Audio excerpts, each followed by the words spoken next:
Welcome po sa Tagalog Anime Recap. Sa ngayon ay ibabahagi ko sa inyo, ang anime na pinamagatang, Kengan Ashura.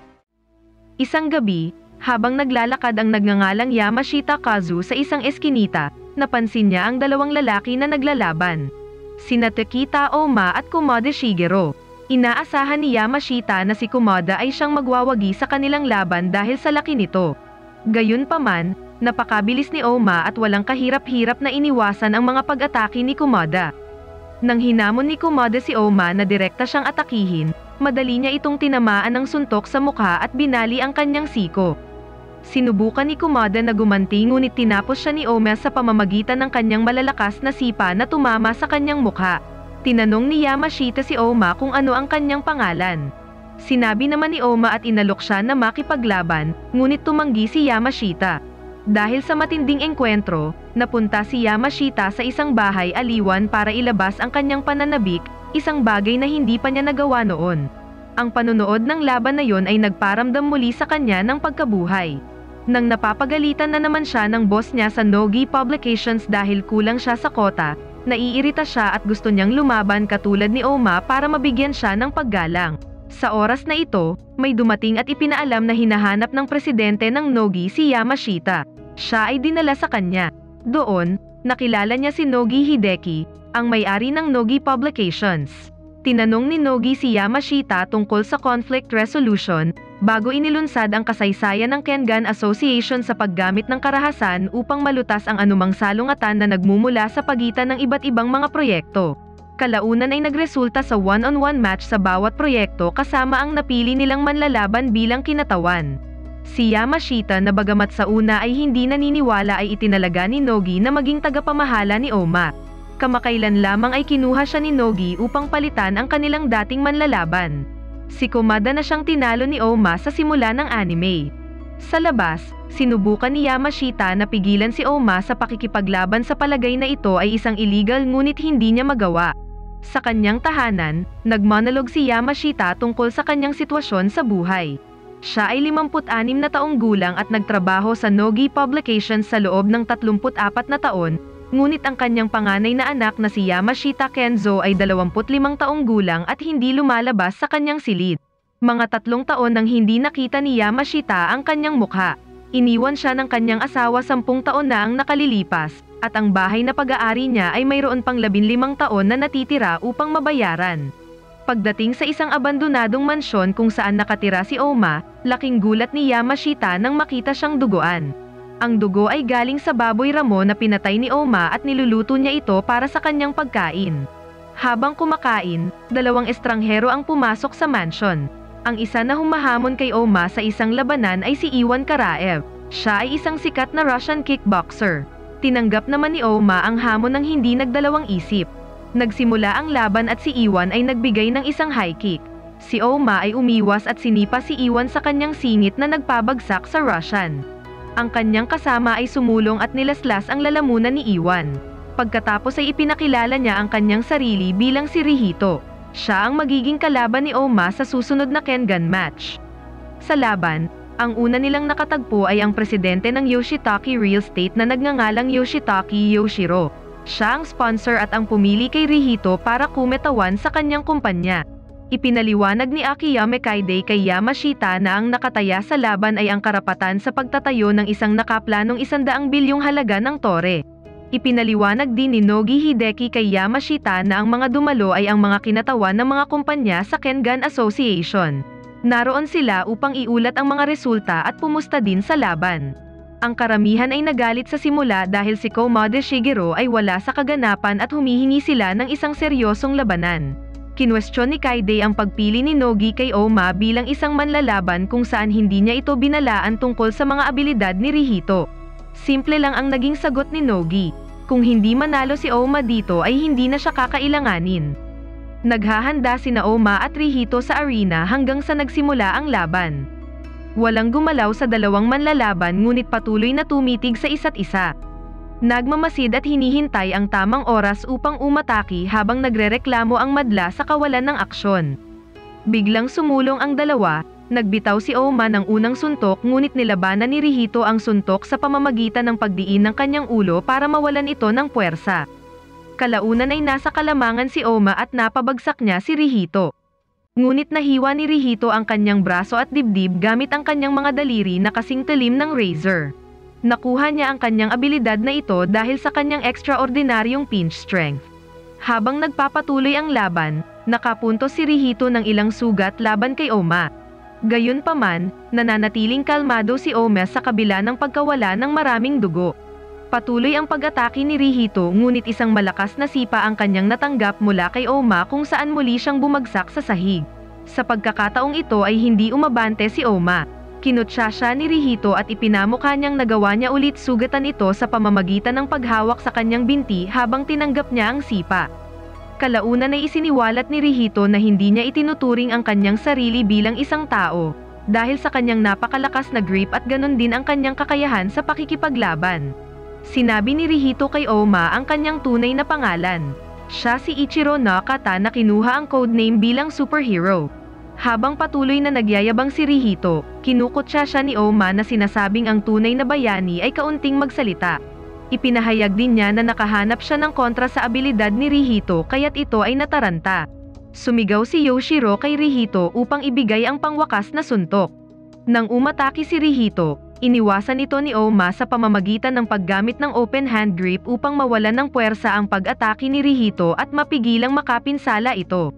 Kinuha niya ang pagkakataong ito upang sirain ang daloy ng lakas ni Rihito at muli itong pinabagsak.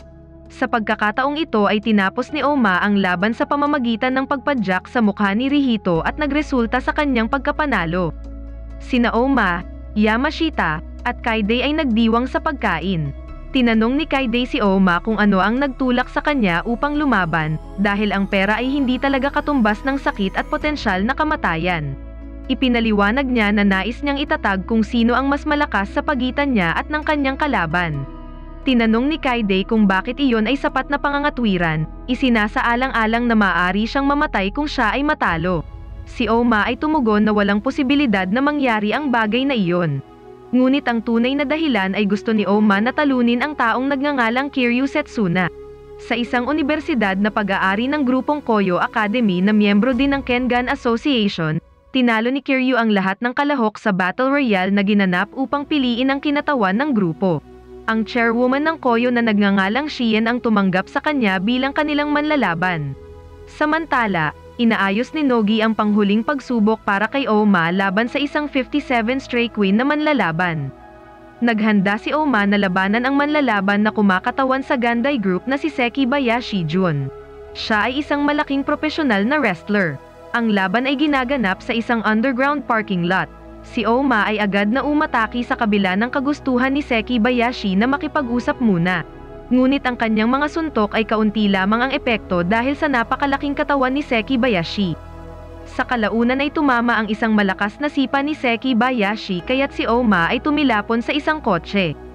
Minaliit niya si Oma at sinabing maaari siyang tumakbo o umiwas kung gusto niya, samantalang siya naman ay may tungkulin na huwag umiwas o tumakbo bilang isang professional wrestler.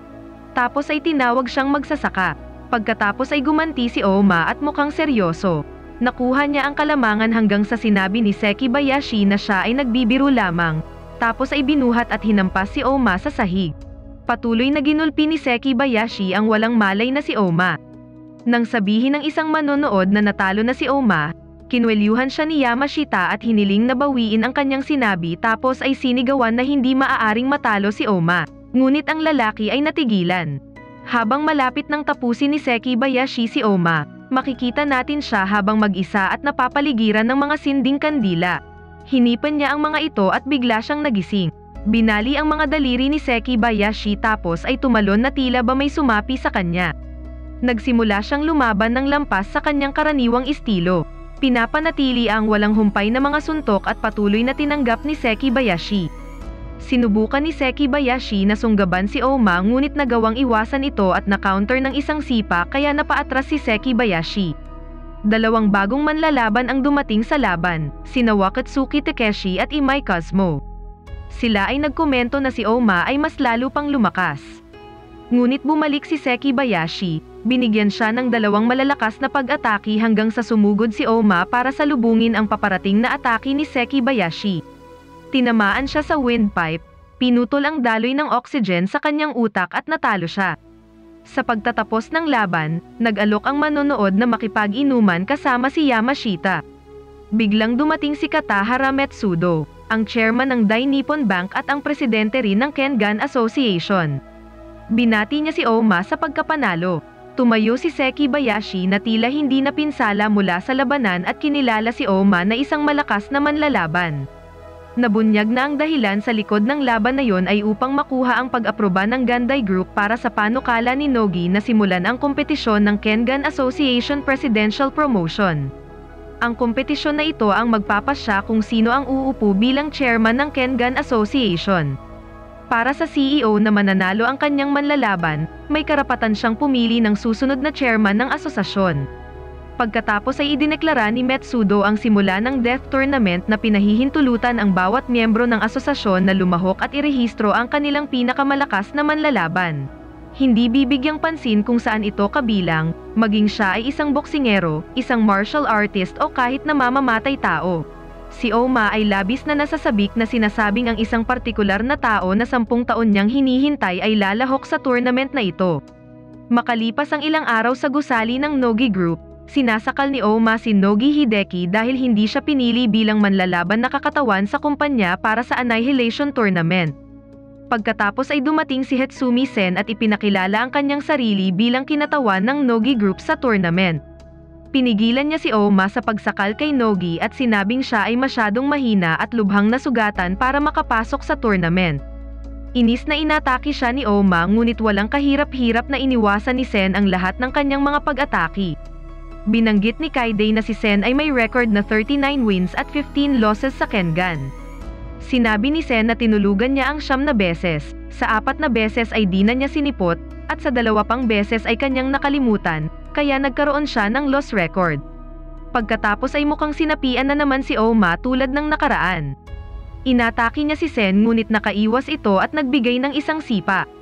Napansin niyang bumili si Oma ngunit hindi ito sapat para tamaan siya nito. Pagkatapos ng palitan ng mga suntok, binanggit ni Sen na nagagawang baluktutin ni Oma ang daloy ng lakas. Ipinahiwatig niya na ginagamit ni Oma ang Nico style pero mukhang ang istilong ito ay namatay sa unang henerasyon kasama ang may-ari. Lalong ikinagalit ni Oma ang tungkol sa pagbanggit niya kay Nico at hinawakan ang kanyang leeg. Sinabi ni Sen na nabalisa siya sa pagdadala ng paksang yon at hindi dapat pangunahan ni Oma ang kanyang sarili. Nang nagiging seryoso ang sitwasyon, umimik si Nogi at sinabi na may isa pang paraan para makapasok si Oma sa tournament. Sinabi niya na si Yamashita ay maaaring maging miyembro ng asosasyon at irehistro si Oma bilang kanyang manlalaban. Ipinaalam ni Nogi na mayroong ilang miyembro ng asosasyon na nag-oorganisa ng hindi opisyal na mga laban at ang taya ay ang kanilang membership na may layuning kumita ng madaling pera.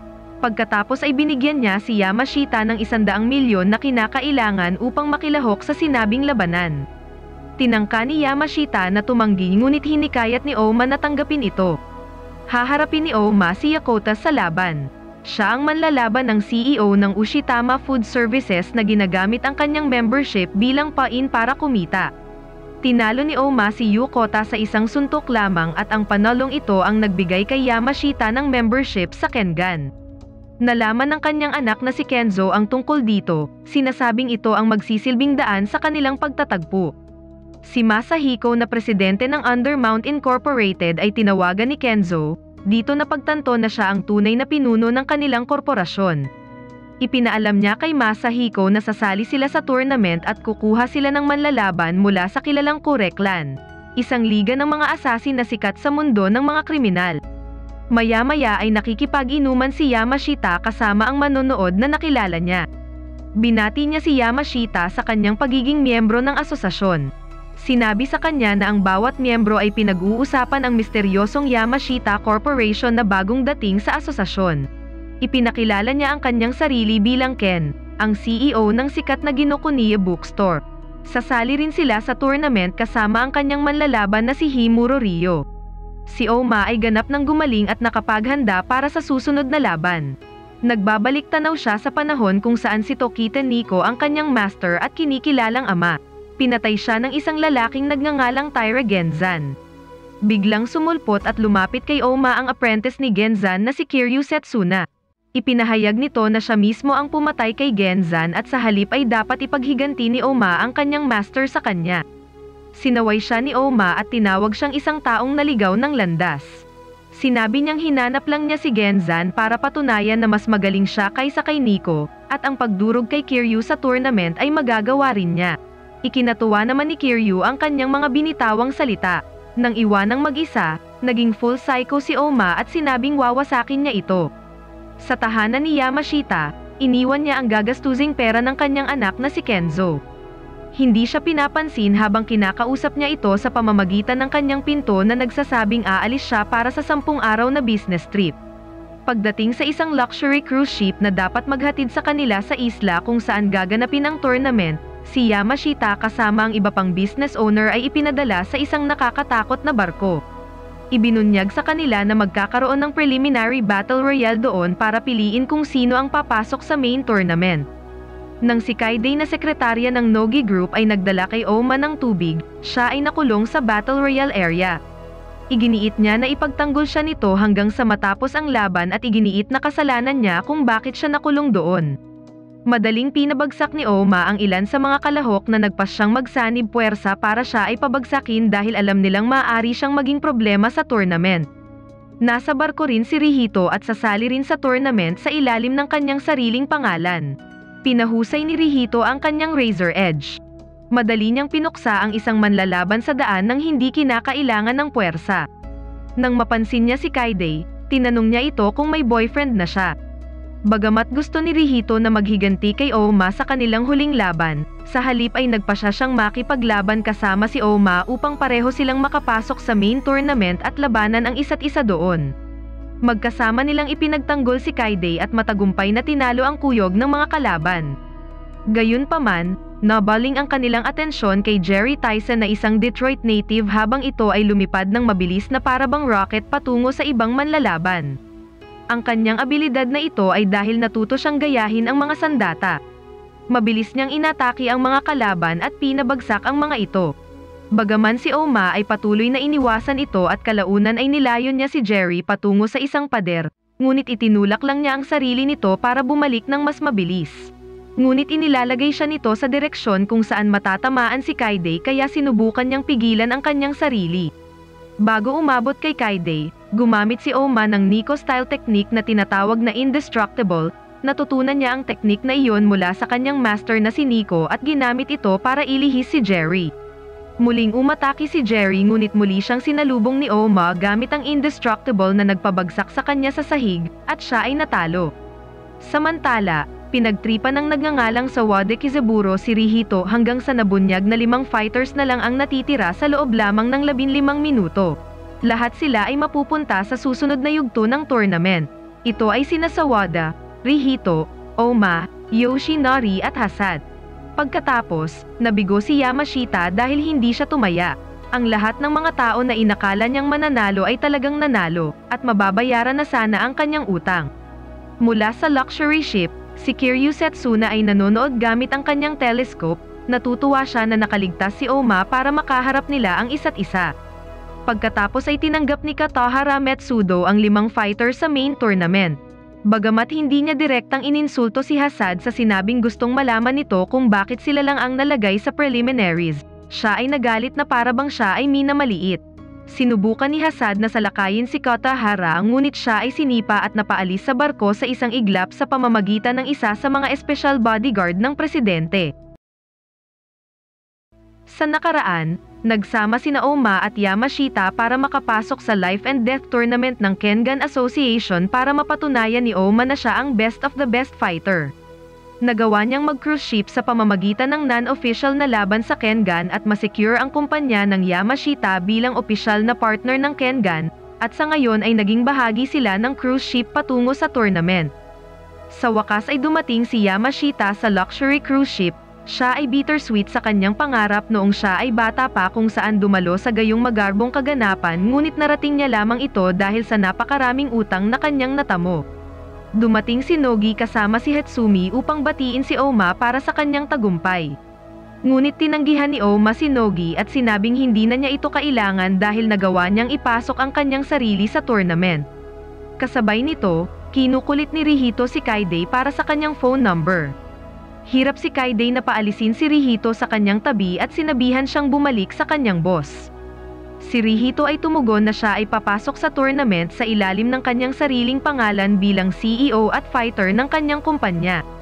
Sa puntong ito ay ipinahayag na ang Nogi tulad ng ibang kumpanya ay nagtayo ng ilang mga subsidiary na korporasyon tulad ni Yamashita at Rihito, kung saan nakalagay sa kontrata na kapag ang kanilang fighter ay mananalo sa Kengan Annihilation Tournament, ang kumpanyang iyon ay kinakailangang piliin si Nogi bilang bagong Kengan Association Chairman. Habang naglalakad si Yamashita ay napansin niya ang ilang tao na natipon sa paligid ni Kaneda Tsukichi. Siya ay isang shogi player na nagsusugal. Hiniling ni Ken kay Yamashita na subukan ito. Natalo rin siya kay Kaneda ng 5 beses.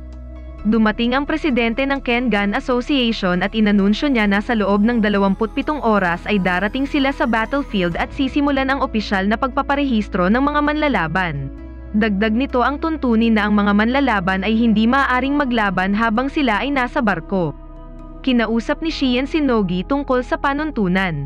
Pareho silang sumang-ayon na maraming ambisyosong tao na maaaring samantalahin ang mga salita ni Katahara. Nang mapansin ni Oma ang kanilang pag-uusap, lumapit si Shion sa kanila. Binanggit niya na ang kanyang manlalaban na si Kiryu Setsuna ay may matinding interes sa kanya. Hinawakan ni Oma ang kanyang kwelyo para itanong kung nasaan si Kiryu. Nanindigan ang babae sa pamamagitan ng pambobola hanggang sa hilahin ni Rihito si Oma mula sa kanya. Sinabihan niya si Oma na maghanda ng husto kung gusto niyang talunin si Kiryu. Sa ibang bahagi ng barko, hiniling ni Kaneda Tsukichi kay Ken na palitan si Himuro Ryo bilang kinatawan na manlalaban ng kanyang kumpanya. Sa pagbanggit sa butas ng tuntunin ni Katahara tungkol sa pakikipaglaban sa barko. Bilang isang non-competitor, maaaring labanan ni Kaneda ang mga competitors para sa posisyon. Kung kaya't magiging competitor lamang sila pagkatapos ng laban, at sa makatuwid ay hindi nilalabag ang tuntunin. Tinanggap ni Himuro Ryo ang hamon habang si Kaneda ay magalang na nagsasalita tungkol sa patas na pakikipaglaro ngunit sinuntok agad siya ni Himuro sa ilong. Nag-aalok na ibigay ang kanyang posisyon kung tatagal lang si Kaneda ng 1 minuto. Ang labanan ay nagsimula nang sinubukan ni Kaneda na suriin ang laban, ngunit muli itong sinuntok sa muka habang nag-iisip. Minanmanan muna ni Kaneda si Himuro upang matukoy ang kanyang partikular na Jeet Kune fighting form, at alamin kung paano ito ma-counter hanggang sa pinagod siya ni Himuro at tinamaan sa tiyan. Bumagsak si Kaneda na mukhang hindi na kayang lumaban, ngunit bumangon siya at tinamaan si Himuro ng isang suntok. Muling umatake si Himuro ngunit nagawa ni Kaneda na iwasan ang kanyang mga pag-atake. Hanggang sa nakakita siya ng oportunidad para magbigay ng isang uppercut punch na nagpaluhod kay Himuro. Si Himuro ay muling tumayo. Ngayon ay sineseryoso si Kaneda at nagsimulang mabawi ang kalamangan. Nang pinakawalan niya ang huling suntok, nagawa ni Kaneda na ipitin ang kanyang braso at ginamit ang kanyang momentum para mabali ito. Gayunpaman, nagpatuloy si Himuro sa laban gamit ang isang kamay, ngunit mabilis na sinangga ni Kaneda ang kanyang bawat pag-atake tapos ay sinipa ang kanyang napinsalang braso. Naiwasan ni Kaneda ang isang sipa mula kay Himuro at napagtanto ni Ken na literal na hinuhulaan ni Kaneda ang bawat galaw ni Himuro at sinimulan ang kanyang pag-iwas bago pa man sila magsimula, tulad ng ginawa niya sa shogi. Tumangging sumuko si Himuro sa kabila ng mga panunuya ni Kaneda na umatras.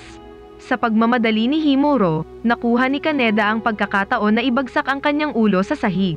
Sinubukan ni Himuro na humingi ng pasensya, ngunit tinapos siya ni Kaneda sa pamamagitan ng mga padjak sa mukha hanggang sa mawalan siya ng malay.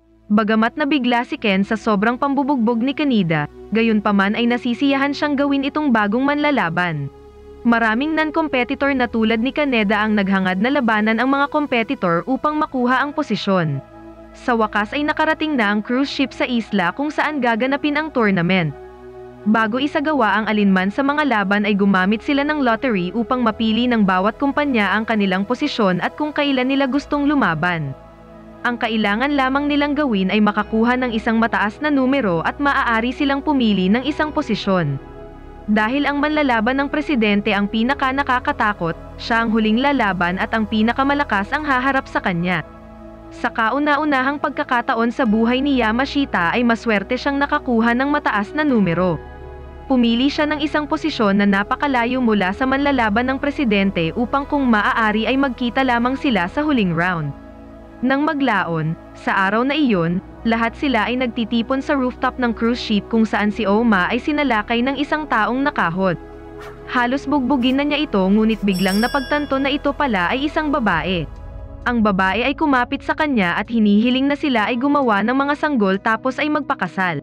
Si Oma na walang ideya tungkol sa anumang bagay maliban sa pakikipaglaban ay naguguluhan at biglang tumakbo ng hindi karaniwan, tulad ng isang duwag. Kaya pinatutunayan na ang bawat tao ay may kahinaan. Ang babae pala ay mula sa isang sikat na angkan ng mga mersenaryo.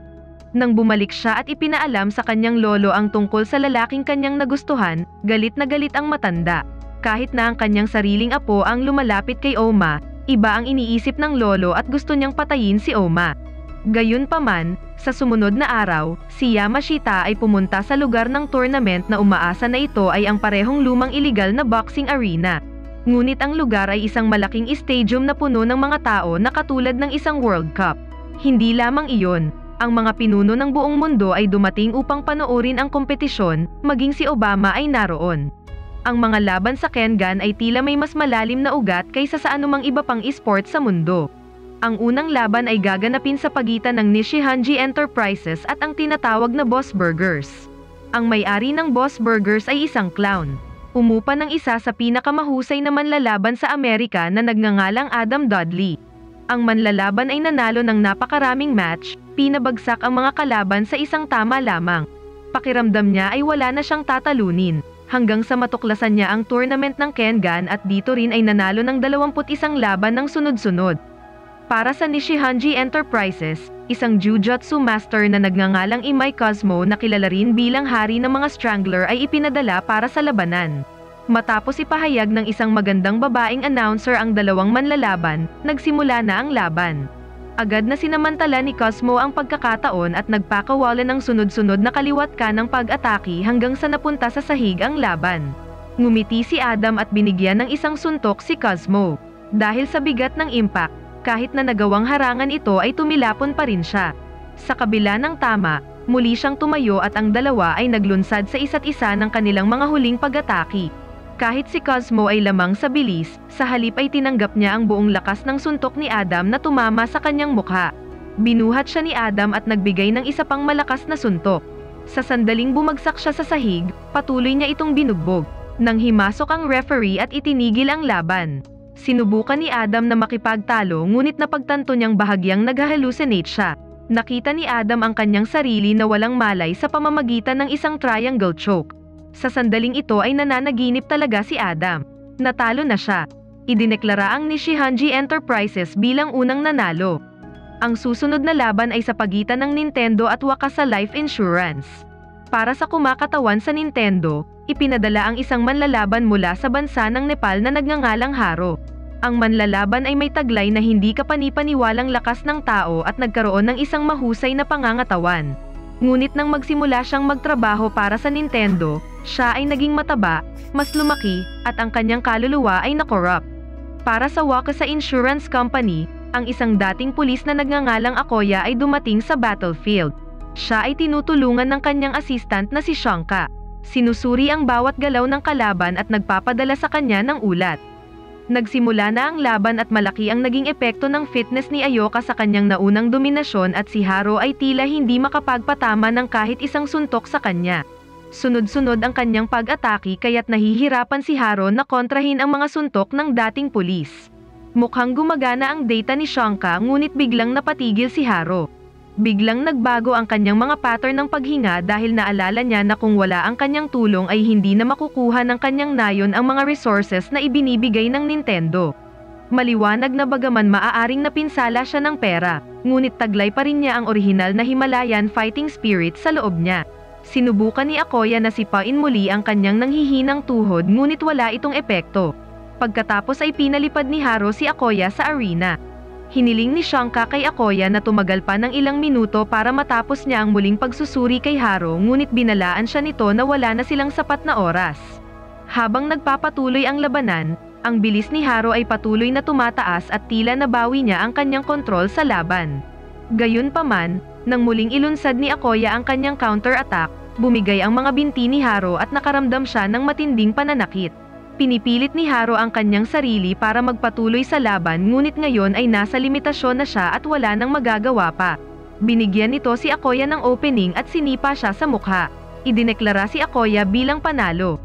Sa ibang lugar, magsisimula na ang laban sa pagitan ng Undermount Incorporated na siyang kumpanya ni Kenzo, at ang Centauri Company. Matyagang pinapanood ito ni Kenzo mula sa kanyang silid. Si Ryan ang fighter na kumakatawan sa Undermount Incorporated. Gayunpaman ay huli nang dumating sa arena dahil nasa isang lugar siya sa ihian at nakikipaglaban kay Rihito. Nang tuluyang dumating ang lalaki sa arena ay basang-basa siya ng dugo, ngunit ang mukha nito ay may ngiting nakakatakot pa rin kaya't malamang ay nanalo siya laban kay Rihito. Si Ryan ay haharapin ni Mokichi Robinson na may codename na The Exterminating Vicar. Siya ang kumakatawan sa Centauri Company. Sa sandaling simula ng referee ang laban ay pumasok si Ryan para sa isang malakas na sipa. Ngunit nahuli ni Mokichi ang kanyang binti. Sabay suntok ni Ryan kay Mokichi.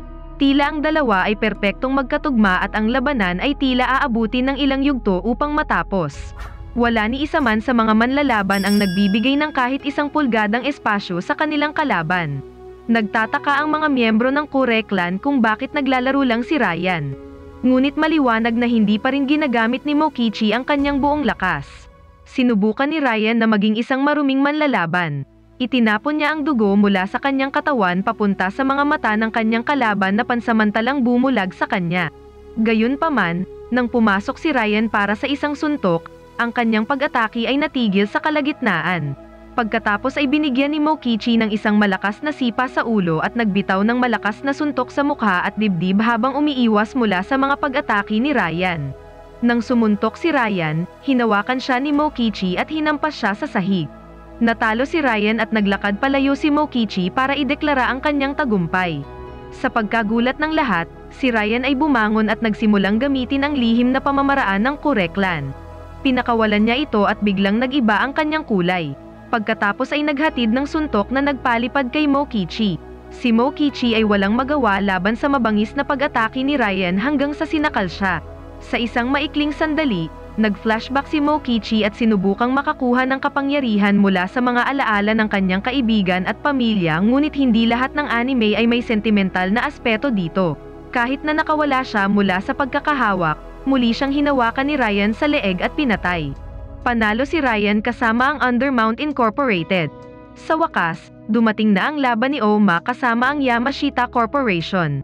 Habang sinusubukan ni Oma ang bagong sapatos na nakuha ni Yamashita para sa kanya, sinabihan siya ni Yamashita na umatras kapag naramdaman niyang nasa panganib ang kanyang buhay. Gayunpaman ay tiwala si Oma na siya ay mananalo, at humihingi ng karne bilang kanyang victory meal bago umalis. Ang Yamashita Corporation ay aktwal na nakikipaglaban sa Panasonic at bago ang laban, ang may-ari ng Panasonic ay nakipagkita kay Yamashita at humihingi ng kaunting pustahan sa laban. Ang may-ari ay nag-alok kay Yamashita ng 10 TV bilang taya samantalang si Yamashita ay magbabayad sa presyo ng 10 TV na yon. Mayroon na siyang 100 milyong utang kay Nogi kaya hindi magiging issue ang 10 TV. Nang umalis ang lalaki, ipinaliwanag ni Kaide na sa totoo lang, ang ibig sabihin ng 10 TV ay 10% ng kumpanya kaya kung matalo si Oma ay may utang siya sa Panasonic ng humigit kumulang 200 bilyong yen. Halos atakihin na sa puso si Yamashita ngunit naniniwala pa rin siya na mananalo si Oma sa laban na ito. Para sa labanan, makakalaban ni Oma ang isang kakaibang hitsura at kakaibang maglakad na nagngangalang Ryo na kilala sa tawag na The Black Phantom. Sa sandaling magsimula ang laban, si Oma ang nangibabaw at naghatid ng walang humpay na pag-atake at si Yamashita ay bumalik sa kanyang katinoan. Ipinahayag ni Yamashita sa karamihan na si Oma ay mas malakas at madaling tapusin si Ryo pagkatapos itong pabagsakin sa sahig. Tumakbo si Oma patungo sa kanya ngunit nagbago ang mga galaw ni Ryo at sinimulan niyang paikutan si Oma. Sinubukan ni Oma na patamaan si Ryo ngunit tinatamaan lamang niya ang mga labing anino. Gumamit si Ryo ng isang hit and run na diskarte upang makakuha ng mga mahalagang pinsala sa paglipas ng mga sandali. Nagsimulang gumawa ng tunog si Oma gamit ang kanyang bibig. Pagkatapos ay pumasok si Ryo para sa isa pang pag-atake, ngunit nagawa ni Oma na tamaan siya ng suntok sa mukha kaya't si Ryo ay bumagsak. Si Oma ay nagsimulang gumamit ng Nico style. Gumawa ng mabilis na paggalaw at nagiiwan ng kanyang sariling mga labing anino. Inutusan niya si Rio na gumamit ng ibang diskarte dahil hindi na yun gagana at tinatamaan na siya. Pagkatapos ay nagbitaw si Oma ng isang matinding suntok sa tiyan ni Rio na naging sanhi ng pagsuka niya ng dugo. Naglunsad si Oma ng huling sipa ngunit ginagamit ni Rio ang kanyang buhok para hawakan ang kanyang paa. Ang buhok ay kasing tibay ng isang metal chain at si Oma ay nahihirapang makawala. Sa halip, pinalakas niya ang kanyang katawan upang mabawasan ang epekto ng mga papasok na pag-atake. Sinikap ni Rio na kontrolin, at pinaikot-ikot pa ang kanyang kalaban sa arena. Kasunod nito ay nakatali ang kanyang buhok sa paningin ni Oma ngunit nagawa rin ni Oma na makawala. Pagkatapos ay nagbitaw siya ng isang malakas na suntok, nabali ang isa sa mga daliri ni Rio at sinundan ito ng isang sipa sa mukha. Patuloy siyang binugbog ni Oma dahilan para mabasag ang kanyang bungo at nabali ang kanyang panga mula sa isang uppercut punch. Para tapusin ang laban ay pinunteriya niya ang mga pangunahing organo ni Rio hanggang sa nahimatay siya at ito ang nagbigay ng opisyal na panalo ni Oma sa Kengan. Nang maglaon, dumating ang presidente ng Panasonic upang ihatid ang 10% na bahagi ng Yamashita. Gayunpaman, si Oma ay namagitan at tinanggihan ang pagbabahagi, at alam ng lahat na hindi maaaring tanggihan ni Yamashita si Oma. Gayunpaman, humanga si Yamashita kay Oma sa hindi niya pagtanggap sa pera dahil lumalaban siya higit pa rito. Sa paggunita ni Oma sa mga huling salita ng kanyang master, sinabi niya kay Yamashita na pupunta ulit siya sa kanyang kama dahil nakakaramdam na siya ng kapaguran. Nabunyag sa isang medical report na si Oma ay hindi na magtatagal. Unti-unti siyang pinapatay sa tuwing gagamitin niya ang kanyang mga teknik. Dito na nagtatapos ang Season 1. Nagsimula ang kwento sa tournament ng Kengan sa pagitan ni Takeru Kazan at Jun Sekibayashi. Si Jun ay isang profesional na wrestler at si Takeru ay isang sumo champion. Bago ang labanan, tinutuya ni Jun si Takeru para magalit siya. Dahil dito ay agad siyang inatake ni Takeru bago pa man magsimula ang laban. Nang opisyal nang nagsimula ang laban, gumawa ng counter-attack si Jun gamit ang kanyang wrestling technique. Ang mindset ni Jun ay hayaan ang mga kalaban na bugbugin siya hanggang sa sila ay mapagod at sa puntong iyon ay siya naman ang aatake. Pinahintulutan niya si Takeru na ma-corner siya at patuloy siyang bugbugin. Gayunpaman, sa huling segundo, umakyat si Jun sa pader at tumalon mula roon papunta kay Takeru na naging sanhi ng pagbagsak niya ngunit agad siyang bumangon na may mas matinding galit. Pagkatapos nito ay muli niyang inatake si Jun at walang awang binugbog gamit ang lahat ng kanyang mga kasanayan. Ginawa niya itong duguan at na-dislocate pa ang kanyang tuhod sa pamamagitan ng isang sipa ngunit hindi nagpatinag si Jun at sinabi kay Takeru na lalo pa siyang bugbugin. Pagkatapos ay sinabi niya kay Takeru na siya rin ay isang manlalaban na katulad niya na madaling magalit sa mga salita ng kanyang kalaban. Ngunit sinabi sa kanya ng kanyang master na ang pinakadakilang manlalaban ay ang taong makakatiis sa lahat ng pag-atake ng kanyang kalaban. Lalo pa niyang pinukaw ang galit ni Takeru na nagsasabi na ang mga sumo wrestler ay walang iba kundi isang piraso ng tae. Nang marinig ito ni Takeru, nagalit siya at sinugod si Jun ng buong lakas, ang pinakamalakas na pag-atake na ginagamit ng mga sumo wrestler. Pagkatapos ng pag-ataking ito ay bumagsak siya sa lupa. Naniniwala si Jun at ang audience na tapos na ang laban ngunit bumangon si Takeru at gumamit ng powerbomb technique. Gayunpaman, sa pamamagitan ng pagpapalakas ng tiyan ni Jun, si Takeru ang tumanggap ng pinsala na nagpabagsak sa kanya. Sa loob ng ilang segundo, idineklara na si Jun ang panalo sa laban na ito. Kasama rin si Adam Dudley sa mga manonood at nasaksihan kung paano napanatili ni Jun ang tiwala sa kanyang sarili hanggang sa huli. Nagbigay ito ng inspirasyon sa kanya. Sa kabilang banda, nagpa siya si Haro Okono na maging debotong tagasunod ni Jun matapos masaksihan ang mahabang labanan at ang kanyang kamanghamanghang lakas. Si Mokichi Robinson ay wala pa ring malay sa ospital habang si Kizaburo sa Wata ay maayos naman ngunit nananatili sa ospital. Dinalaw siya ni Rihito doon at nagtanong tungkol sa mga salarin para makapaghiganti siya. Sumunod, si Cosmo kasama si Adam Dudley na nakalaban niya kamakailan ay kumakain ng hapunan sa isang restaurant. Nakaramdam siya ng pananakit sa kanyang tiyan kung saan tinamaan ng malakas ni Adam kaya ibinaba niya ang kanyang pagkain at nagtungo sa banyo. Sa kabilang banda, si Oma ay naghahanda para sa kanyang mga laban ngunit hindi ito isang direktang paraan ng paghahanda. Natutunan niya ang kakaibang paraan ng pagsasanay habang natutulog, mula sa kanyang master na si Nico Toketa. Maaari siyang makipagbuno sa isip sa hanggang 8 wrestler bawat gabi gamit ang kakaibang uri ng pagsasanay na ito. Siya ay nagsasanay sa loob ng humigit kumulang 14 na taon at sa panahong iyon, siya ay nakikibahagi sa 40,000 mga labanan sa pag-iisip kasama ang iba't ibang mga wrestler. Sa ngayon, si Nico Toketa mismo ang sumulpot sa kanyang mga iniisip bilang isang potensyal na kalaban. Ginagamit ni Oma ang mismong estilo ni Nico para talunin siya. Pagkatapos ay ipinaalam sa kanya ni Nico na ang pagsulong ay epektibo lamang laban sa maliliit na kalaban, dahil ito ay nagpapabilis sa takbo ng labanan habang pinapahina ang puwersa ng mga pag-atake tulad ng sipa at suntok. Sa huli ay nagising si Oma habang sumisigaw. Nasaksihan siya ni Yamashita at ng kanyang sekretarya na si Kaide at sila ay nagulat. Dumugo ng husto ang ilong ni Oma at sinabihan siya ni Yamashita na magpatingin sa doktor ngunit tumanggi siya at pumunta sa kubeta. Doon, nagsimula siyang sumuka ng dugo. Ang kanyang bibig, ilong, at mga mata ay puro dugo. Gayunpaman, tiniis ni Oma ang lahat ng pagdurusa at nanatiling matatag sa kanyang determinasyon na talunin muna si Kiryu Setsuna. Ang susunod na laban ay sa pagitan ni Yoroizuka, isang opisyal ng Nayo ng Don, at Yasunari Karo, isang kinatawan ng isang Gyro Fisheries. Si Yoroizuka ang presidente ng Nayo ng Don at ang laban na ito ay inayos at pabor sa kanya. Ngunit binaliwala ito ni Yoroizuka. Nang magsimula ang laban, unang umatake si Yoroizuka ngunit umiwas si Karo at sinuntok siya ng malakas.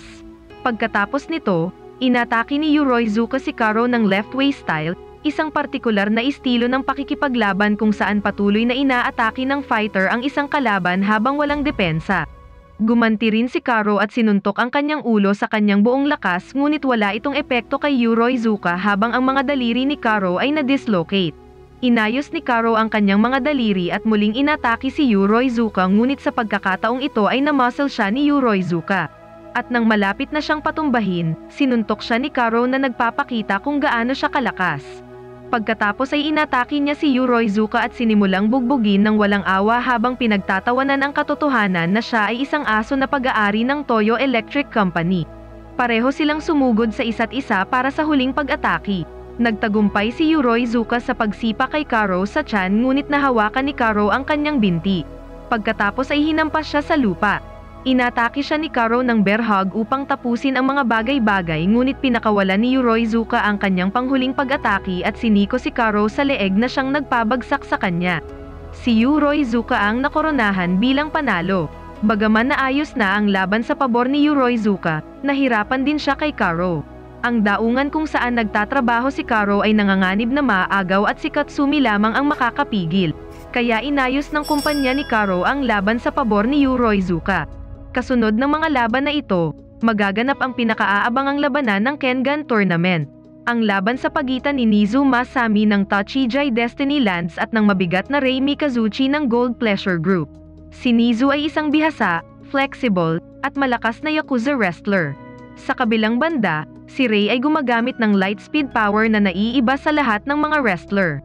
Bukod pa rito, upang palakasin ang kanyang isip para sa labanang ito, ginugol niya ang nakaraang 9 na araw sa pag-aayuno at pagmumuni-muni.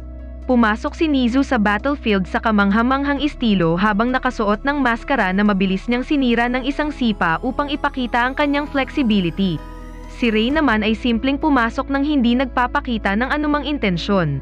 Sinimulan ng referee ang laban at sumugod si Nizu, ngunit ginamit ni Rei ang kanyang light speed power para pabagsakin siya sa isang suntok.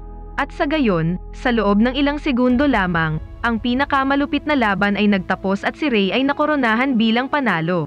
Ang mga gastusin ng Destiny Land ay nakadepende sa laban na ito at ngayong natalo sila, ang Destiny Land ay ibibigay sa Toyo Electric Company.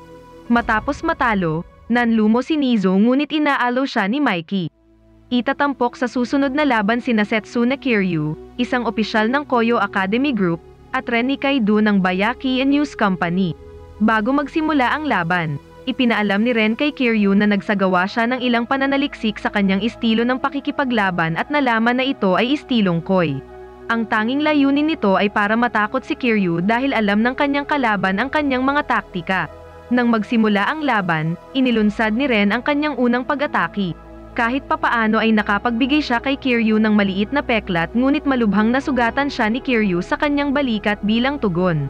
Hindi na maigalaw ni Ren ang kanyang balikat, kaya ginamit niya ang kanyang lihim na kakayahan na isang kakaibang dragon para makaabala sa kanyang kalaban sa pamamagitan ng paglikha ng ilang nakakatakot na ilusyon. Kasunod nito ay sinuntok niya si Kiryu sa tiyan ng napakalakas kaya bumagsak ito sa lupa, ngunit bago ito ay mabilis ang counter-attack ni Kiryu gamit ang isang suntok na tumama sa dibdib ni Ren na nagdulot ng pagdurugo ng kanyang bibig. Pagkatapos ay sinubukang atakihin muli si Kiryu, ngunit mas mahusay siya ngayon at naiwasan ang lahat ng kanyang pag-atake. Isang malakas na suntok ang kanyang binitawan na dahilan para bumagsak si Ren sa lupa. Sa pinakadulo, mabilis na nakarating si Kiryu sa likod ni Ren gamit ang kanyang blink technique. Doon, ginamit niya ang kanyang pamamaraan na tinatawag na Rakshasapam upang atakihin ang puso ni Ren. Ang kakaibang kasanayan na ito ang nagpabagsak sa kanya. Si Setsuna Kiryu ang idineklara na panalo sa labanang ito habang si Ren ay malapit nang mamatay mula sa huling pag-atake. Ngayon ang araw ng laban ni Rihito. Nauna nang natalo kay Oma at umatras sa tournament ng Kengan. Sina Shigeru Kamada at Ivan Karaev ay parehong nagtatrabaho kay Rihito sa SF Cold Storage Company. Pinayuhan siya ng mga ito na umatras sa kompetisyon at bigyan ng walkover ang kanyang kalaban, ngunit tinanggihan niya ang payo. Itinuturing niya ito bilang isang insulto, at siya ay handang lumaban.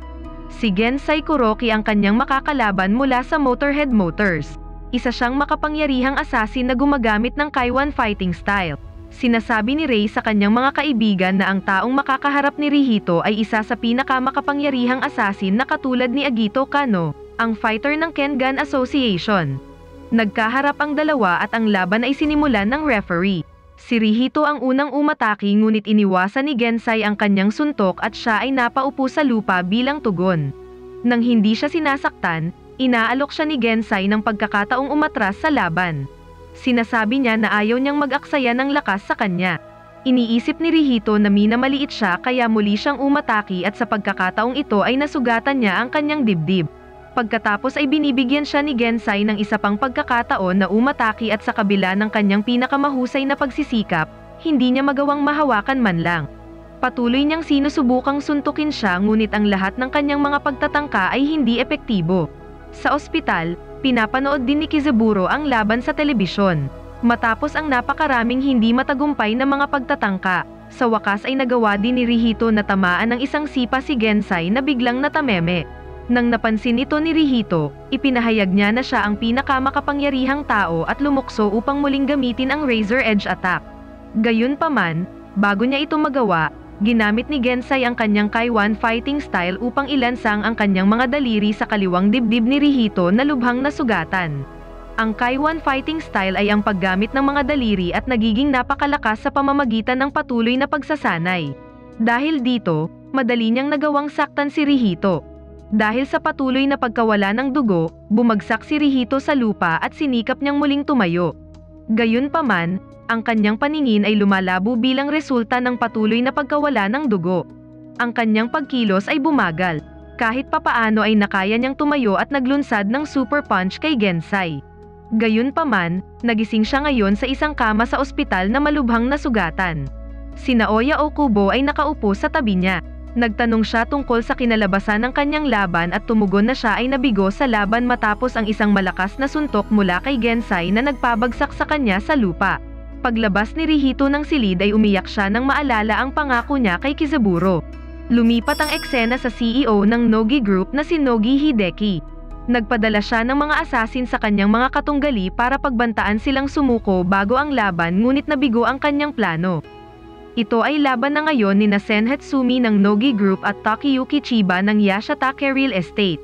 Si Sen ay pumasok sa battlefield sa isang formal na paraan, ngunit si Chiba ay gumawa ng isang sorpresang hitsura habang nakadamit bilang isang matandang lalaki.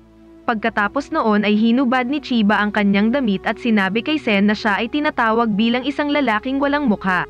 Ito ay dahil maaari siyang mag-transform sa sinumang nakikita niya.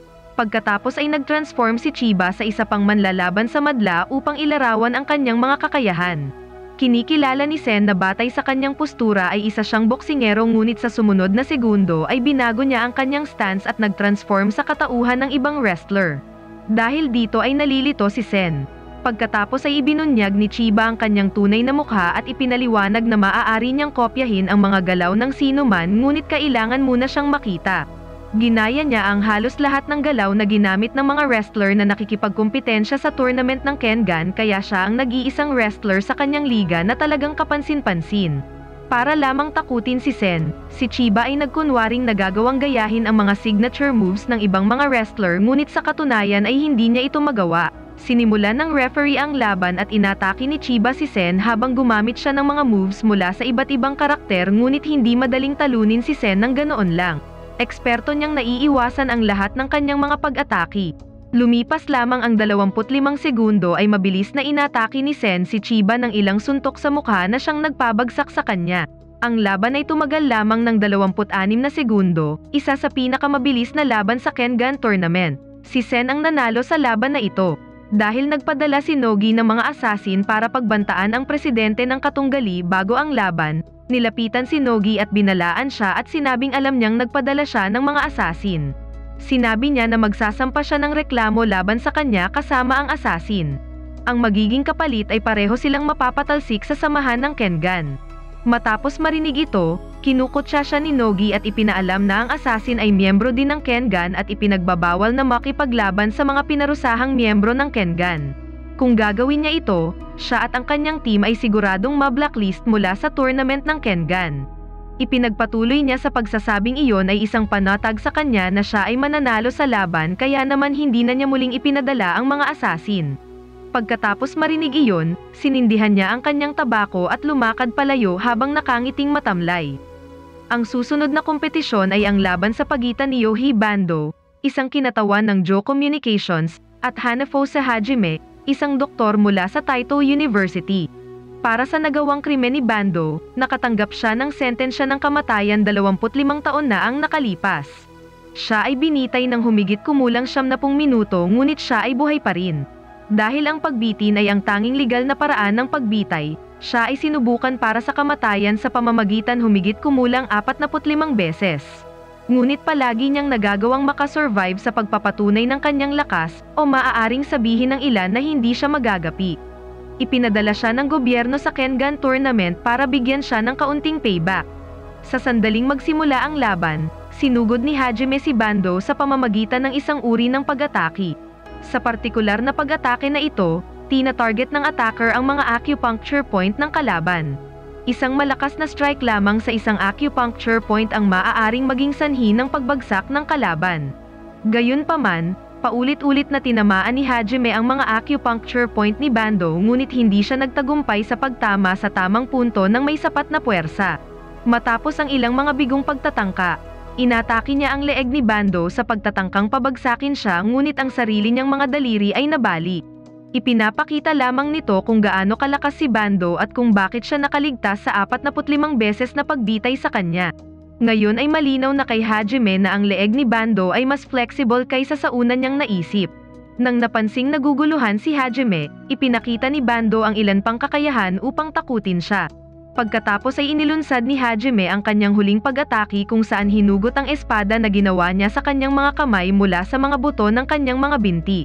Dahil ang mga buto ay bahagi ng katawan, pinahihintulutan siyang gamitin ang mga espadang ito at muli niyang inatake si Bando. Patuloy niyang inihampas ang kanyang espada kaya napaatras si Bando. Sinaksak siya ni Hajime sa tiyan gamit ang kanyang espada upang tuluyan siyang bumagsak. Gayunpaman, bigla siyang pinabagsak ni Bando sa pamamagitan ng pagbali ng kanyang mga buto sa leeg. Dahil ngayon ay walang malay si Hajime at tila pumanaw na, si Bando ay inanunsyo bilang panalo. Ang kapatid ni Robinson ay nalungkot sa pag-aakalang namatay si Hajime. Samantala, nilapitan siya ng kanilang head coach at pinagaling ang kanyang mga buto sa leeg dahilan upang siya ay agad na matauhan. Nang magkamalay si Hajime, ipinaalam niya sa kanyang mga kaibigan na kahit nanalo si Bando sa labanan, malapit na siyang mamatay dahil sinaksak niya ito sa laban at ang kanyang mga buto ay may lason. Nangyari iyon at namatay si Bando sa matinding paghihirap. Sa nakaraan, nagsimula na ang Kengan Life or Death Tournament. Ilang mandirigma na ang natalo habang ipinaglalaban nila ang karapatan ng kanilang boss na maging susunod na presidente ng Kengan Association. Magsisimula na ang laban sa pagitan ni Gaulang, kumakatawan sa Yaza, at Tsukichi Kaneda, kumakatawan sa Kinokuniya Bookshop. Sa kabila ng pagiging magkaribal para sa posisyon ng presidente, nagpalitan ng beer sina Yamashita at Ken bago maganap ang laban. Si Kaneda ay isang pangkaraniwang kalaban sa opinyon ni Gaulang. Si Gaulang ay nagbitaw ng sunod-sunod na suntok kay Kaneda habang siya ay sumusulong. Kabaligtaran ng mga naunang nakalaban ni Kaneda, tila hindi niya mabasa ang galaw ni Gaulang. Sa pamamagitan ng pagsangga at pagpapalihis ng mga suntok, natatanggap lamang ni Kaneda ang kaunting pinsala. Ngunit siya ay tinamaan ng isang suntok sa tiyan at bumagsak sa lupa. Inakala ni Gaulang na si Kaneda ay isang mas mahirap na kalaban kaysa sa inakala niya habang siya ay papaalis. Sa muling pagbangon, hinimok ni Kaneda si Gaulang na seryosohin ang kanilang mga laban dahil sinuri pa lang niya si Gaulang sa pakikipaglaban at kaya niyang suriin kung nagpipigil lang siya. Sa 9 na beses na pag-atake ni Gaulang ay nagawang iwasan ni Kaneda ngunit tinamaan siya sa ika-10 sa pisngi at bumagsak sa lupa. Umusad si Gaulang para sa susunod na round matapos manalo at itinuring niya si Kaneda bilang isang kaibigang huwad sa labanan.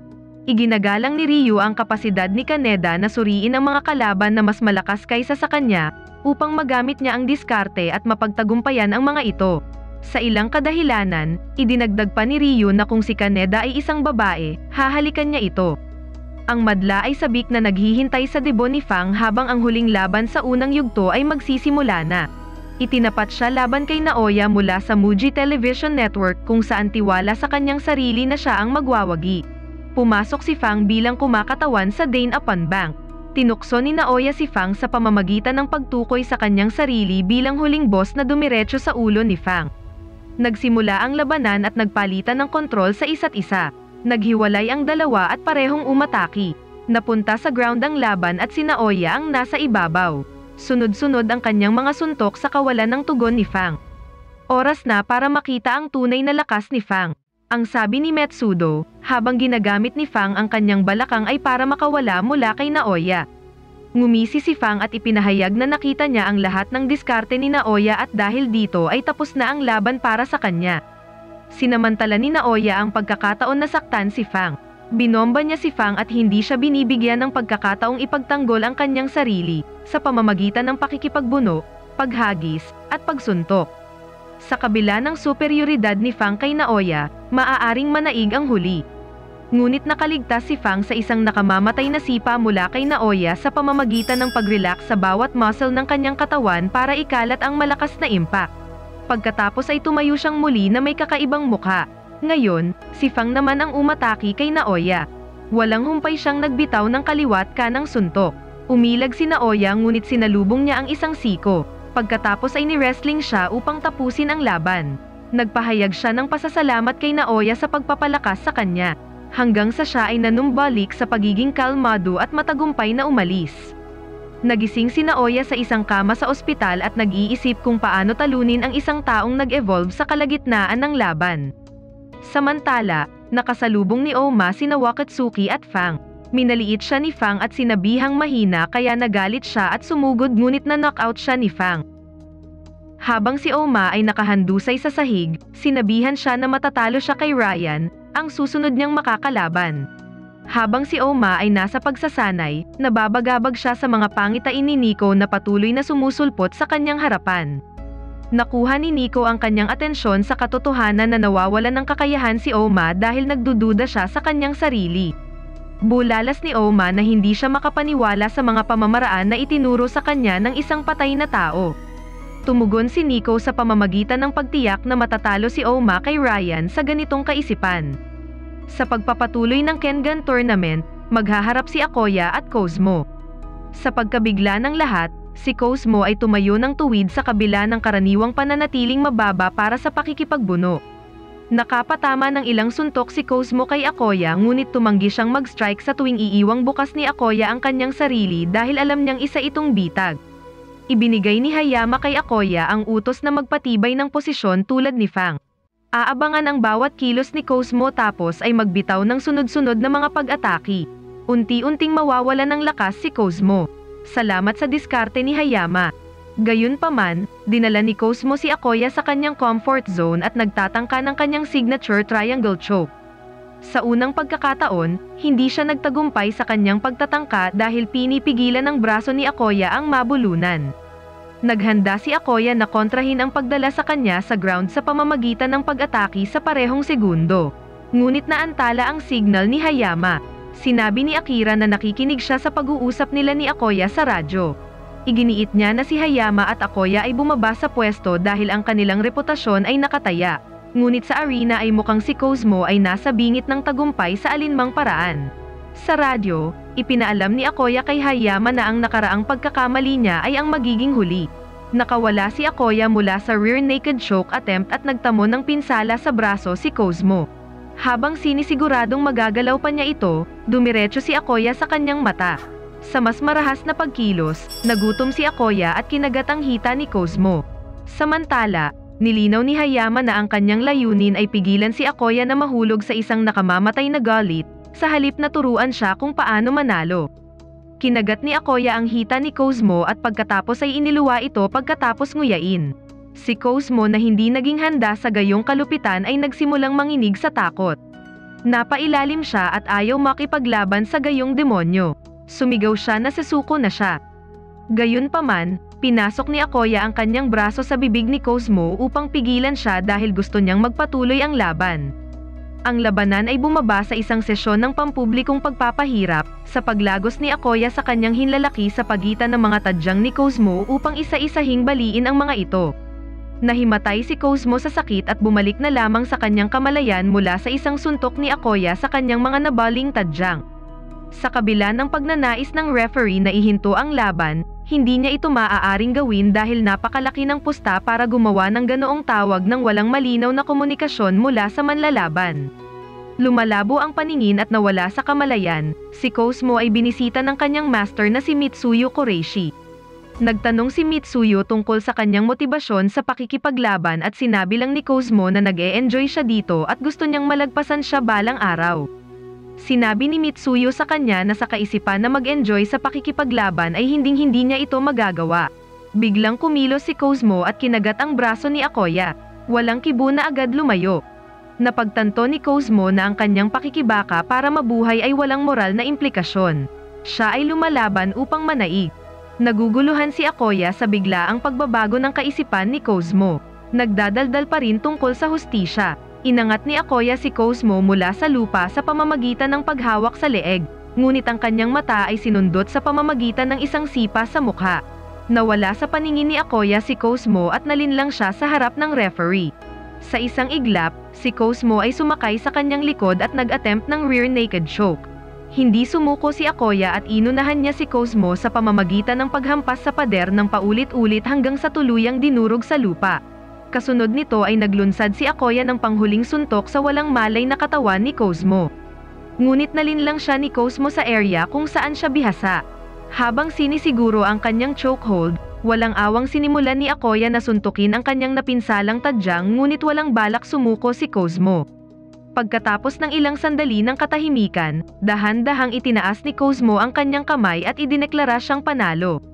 Sa bisperas ng laban ni Oma, si Yamashita ay nakaramdam ng takot. Ang buhay ng kanyang anak na si Kenzo ay sumasakay sa resulta ng laban na ito. Ipinaliwanag ni Yuryo na sinasabing dapat magbayad si Kenzo dahil sa pagmamaliit sa Kure clan. Tiniyak ni Oma kay Yamashita na mananalo siya sa laban. Ibinahagi ni Yamashita kay Oma ang tungkol sa pagmamalaki niya sa kanyang anak na si Kenzo. Ngunit natuklasan niya na ang kanyang anak ay napakatalino at nagsasagawa ng mga eksperimento tulad ng pagbuo ng utak ng tao mula sa mga selula ng daga. Naisip nito na ang mga tao ay nangangailangan ng ebolusyon. Sa katauhan ng kanyang anak, nakita niya ang isang halimaw. Matapos ito ay hindi na lumabas ng kwarto si Kenzo. Hindi na nagawa ni Yamashita na harapin muli ang kanyang anak, at ito ang dahilan kung bakit kailangang umalis ng kanyang asawa. Pinagalitan ng kanyang sarili sa pagiging mahinang tao. Nakiusap si Yamashita kay Oma na kailangan niyang manalo sa laban na ito para makabawi siya. Sa bahay ni Yamashita, nakita ng kanyang anak na si Kenzo ang grupo ng Kure clan na nakabalat kayo bilang mga pulis at nagtatangkang pumasok sa gusali. Magsisimula ang laban sa pagitan ni Ryan at Oma. Si Ryan ang kinuha ni Kenzo bilang kumetawan sa kanyang kumpanya. Naunang umatake si Ryan ngunit umiwas si Oma at sinuntok si Ryan sa panga bilang ganti. Bago isagawa ang swimming swallow sa depensa ni Ryan, naghatid siya ng isang suntok sa mukha. Kahit malayo na ang narating ni Oma magmula noong una niyang laban, nagawa pa rin siyang pabagsakin ni Ryan sa lupa. Bahagyang dumanas ng ilang pinsala si Oma, hiniling ni Ryan na gamitin ni Oma ang advance o papatayin siya. Ang mga taktika ni Oma ay madaling na-counter ni Ryan at nagpahayag na alam niyang hindi na master ni Oma ang alinman sa mga ito. Napahawak sa buhok ni Oma at paulit-ulit na hinampas ang mukha sa lupa na parang ragdoll. Nang matuklasan ni Oma na ang Nico style ay ganap na hindi epektibo para sa kanya, muli niyang ginamit ang advance upang labanan si Ryan kahit alam niyang pinapatay siya nito. Labis na tumaas ang kapangyarihan ni Oma kaya di nadaig nito si Ryan ngunit nagawa pa rin niyang lumaban. Naalala ni Ryan kung paano niya nakita ang isang Diyos sa katauhan ni Oma at tuwang-tuwa siya na makita ang advance. Nang ginamit ni Ryan ang removal technique, ang salungatan ay naging isa sa pagitan ng mga halimaw. Tinanong ni Hajime si Yamashita kung napansin din ba niya ang pagtaas ng tool advance sa katawan ni Oma.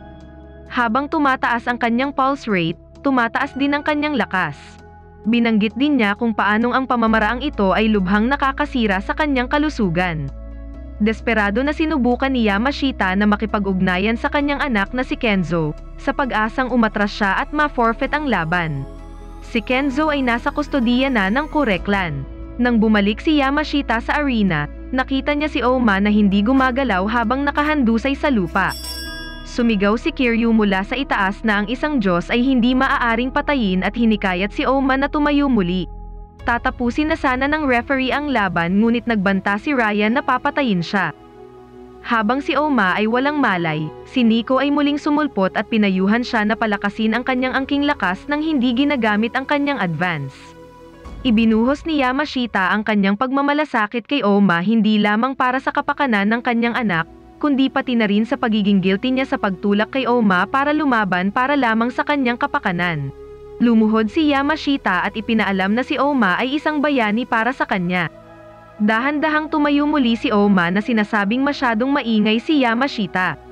Nagpapasalamat si Yamashita dahil muling nakipag-ugnayan si Oma kay Ryan nang may pananalig. Nakawala si Ryan mula sa pagkalak ng leeg at kasunod nito ay itinapon si Oma. Ngunit hindi nito pinabagal si Oma dahil sa wakas ay nagsimula na siyang gumamit ng sarili niyang kakaibang Nico style na iba sa mga teknik na itinuro sa kanya ni Nico. Bago maglaho ang multo ni Nico ay nagbigay siya ng pahintulot kay Oma na magpatuloy at higit pang bumuo ng kanyang estilo. Napagtanto ni Yamashita na hindi na magagamit ni Ryan ang kanyang pamamaraan at sa makatuwid ay nasa sitwasyon na katulad kay Oma. Gamit ang mga bagong teknik ni Oma ay nagdulot ng isang kritikal na suntok sa leeg kaya saglit na nawala ng malay si Ryan. Inilabas niya ang lahat at binagsakan si Ryan sa lupa. Nang makitang muling nagkamalay pa rin si Ryan, ipinagpatuloy niya ang brutal na pagsuntok sa kanyang mukha sa katunayan na kailangan siyang pigilan at hilahin ng referee. Si Oma ay nanalo at natahimik ang madla. Nagmamadaling pumasok si Yamashita sa arena upang ipagdiwang ang kanyang tagumpay. Niyakap niya ang dugoang si Oma. Galit na galit si Kiryu dahil tinanggap ni Oma ang estilo ni Nico at hinangad niya si Oma na maging isang kakilakilabot na Diyos na pinaniniwalaan niya. Samantala, humingi ng tawad si Yamashita kay Yuryo. Sinubukan ni Yuryo na takutin si Yamashita sa pamamagitan ng pagdedeklara na ang kanyang buhay ay nasa kanyang mga kamay. Ngunit tumugon si Yamashita sa pamamagitan ng pagpapaliwanag na ang Kure Clan ay mawawasak kung gagawin niya ang anumang bagay. Ipinagmamalaki niya ang katotohanang na-record niya ang kanilang komunikasyon upang malaman ng lahat kung sakali mang sirain ni Yuryo ang kanyang binitawang mga salita. Sa kabila ng panginginig, si Yamashita ay nanindigan ng unang beses tulad ng isang tunay na lalaki. Kinansela ni Yuryo ang utos. Sinasabing si Yamashita at Metsudo ay komportable sa kanyang mga mata. Ipinahayag ni Carla na si Oma ang kanyang magiging asawa at ipinagdiwang ang kanyang panalo sa pamamagitan ng paghubad ng kanyang mga damit sa publiko. Sa wakas, nakontak ni Yamashita si Kenzo sa pamamagitan ng cellphone. Si Oma ay sinundan ni Kaide dahil sa pagtakas mula sa silid ng doktor at sinabing nag-alala siya sa kanyang laban. Nang makita ni Yamashita si Oma doon, pinuri niya ito sa pagliligtas kay Kenzo at ipinahayag ang kanyang kaligayahan na nakaligtas si Oma. Inaaliw siya ni Oma na sinasabing hindi dapat umiyak ang isang lalaki at dapat silang kumuha ng pagkain.